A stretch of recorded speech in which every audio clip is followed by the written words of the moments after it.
عزت مآب محمود سعید، شہزاد عالم، گلزار صاحب، خواجہ کھوکھر صاحب، قاضی بھی ہمارے میں موجود ہیں آج، خواجہ صاحب بیٹھے ہیں، سنی رامی صاحب بیٹھے ہیں، جتنے مہمان آج چودھری طاہر چیمہ صاحب بیٹھے ہیں، آئے ہیں، موجود ہیں پاکستان سے ریسنٹلی ہیں. آپ سب کو میرے السلام علیکم.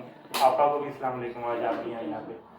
بیسیکلی 14 اگست 1947 کوئی لبرلزم، فیمنزم یا ان چیزوں کا نام نہیں ہے کہ ہم لوگ اس دن جشن آزادی جو بناتے ہیں اس کا موسٹلی پاکستان کے اندر تو اس کو ایسا جشن بنایا جاتا ہے جس کی مثال ہی نہیں ملتی.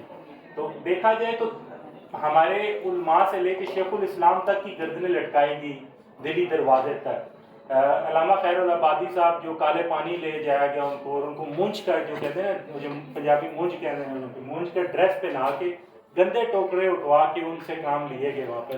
ایون کہ جانور کے اگر اوپر آپ وہ مونچھ ڈال دیں تو وہ چھلانگیں مارتی ہوئی نکل جائے. لیکن ان کی ہمت تھی کہ انہوں نے پاکستان کے پیچھے یہ جو شہادتیں دی.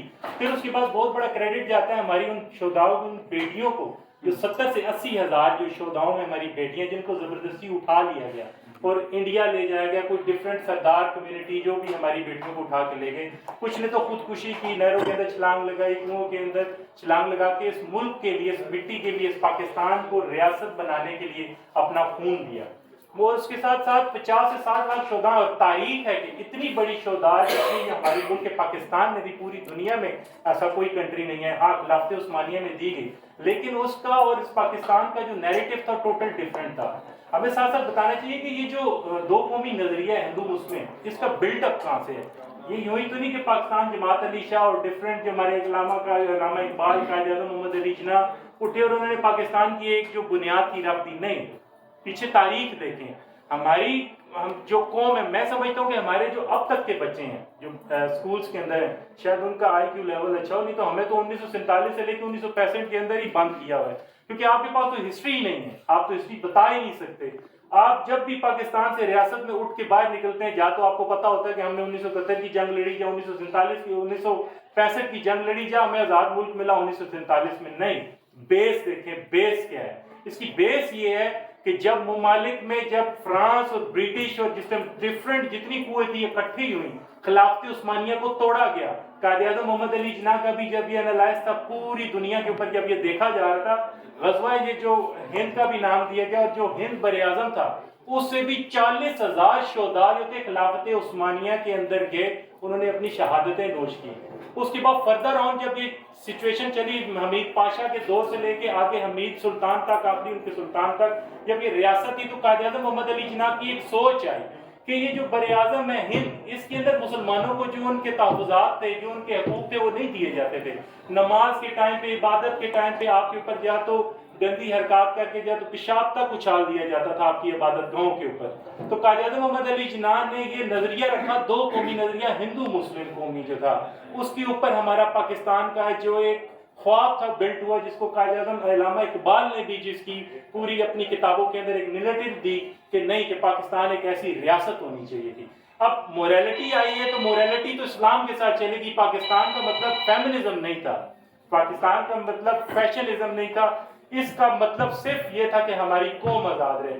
1947 کے بعد ان کی اسپیچ بھی موجود ہے کہ ہمیں ابھی بہت سی قربانیاں اور بھی دینی ہیں جو ابھی تک ہم دیتے چلے آ رہے ہیں. میں سمجھتا ہوں کہ ڈاکٹر عافیہ صدیقی جیسی بیٹی کی بھی قربانیاں دینی پڑتی ہیں اس ملک پاکستان میں. کہ یہ ملک ہے پاکستان، یہ عام پاکستان نہیں ہے. یہ کسی وجہ سے مارز وجود میں آیا ہے، اور اس کی وجود اور اس کا قائم رہنا، میں سمجھتا ہوں کہ یہاں پہ سوویت یونین جیسی اتنی بڑی یونینز جو تباہ ہوگی، لیکن پاکستان قائم کھڑا ہے.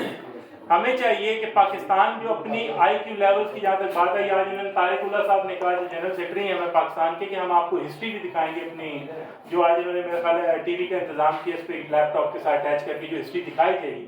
لیکن مقصد یہ ہے، موسٹلی تو بیٹھے ہیں جن کو ہسٹری پتہ ہے، آپ اپنے بچوں کو لائیں ایٹ لیسٹ. ہم باہر اپنے جب پاکستان اس کنٹری کو چھوڑتے ہیں تو ہم اپنے بچوں کو یہ نہیں بتا سکتے کہ علامہ اقبال اور قائد اعظم محمد علی جناح کا جو خواب تھا پاکستان کا، وہ کیوں آج محمود سعید کی جو آواز ہے کہ ہم سب ہے پاکستان، ہم ہے پاکستان، وہ کیوں ہے؟ وہ اسی وجہ سے ہے کہ ہم ایک قوم نہیں بن پا رہے. ایک قوم کب بنے گے؟ جب آپ موسٹلی دیکھیں، میں ترکی کمیونٹی سب سے زیادہ ہے یہاں پر جرمنی کے اندر، آپ ان کے بچوں سے پوچھ لیں، اپنی ان کی ہسٹریز پوچھ لیں، یا آپ ان کے ساتھ کنورسیشن میں، جو ترک ہیں، کرد نہیں ہیں، جو ترک ہیں، تو ان سے آپ پوچھیں تو آپ کو ہسٹری بتائیں گے, بچوں تک انٹرسٹ آپ دیکھیں گے, ان کا جو لال پرچم ہے اس کے لیے کتنی محبت موجود ہے.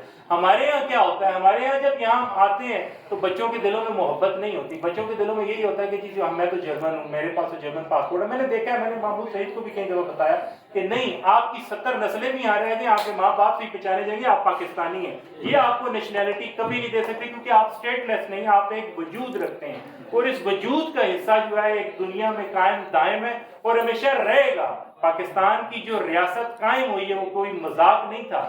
آپ نے 60 سے 70 لاکھ قربانیاں دی ہیں اور وہ یوں ہی ایک دم ضیاء نہیں جائیں گی.